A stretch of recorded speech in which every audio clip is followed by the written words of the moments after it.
त्यांचे काय होऊ शकतात? होऊ शकतात. त्यांना उपचार घेण्याची गरज आहे. काहींना 100% बरं, काहींना 90%, काहींना 80%, काहींना 50%. त्यांनी पुरेसा काळ उपचार घेण्याची गरज आहे. त्यांनी लाईफस्टाईल बदलण्याची गरज आहे.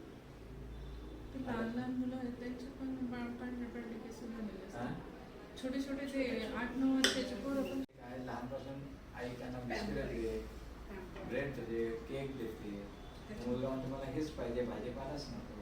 भाजीपाला दिसला की त्याला उलटी होते. भाजीपाला त्याला खायला खायला त्याला भूक नाहीशी होते. आलं ते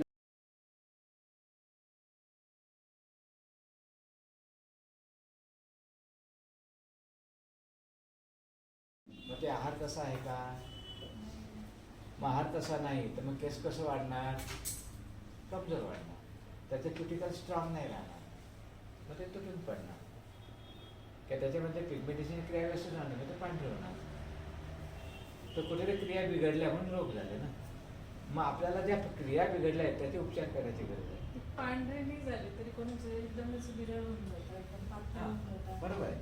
आता पहा, लक्षात घ्या की तुम्हाला शारीरिक काही रोग असेल किंवा स्ट्रेस असेल किंवा आपल्या शरीरामध्ये काही ओव्हरलोड झालं असेल किंवा जसं डिलिव्हरीनंतर स्त्रीला रेस्ट मिळत नाही, मुलं झोपू देत नाही रात्रभर, बऱ्याच वेळा चुकीचं खाल्लं तर तिच्या लक्षात येत नाही, मुलाला जे हवं ते मिळत नाही आणि मग मुलाला मिळत नाही तिलाही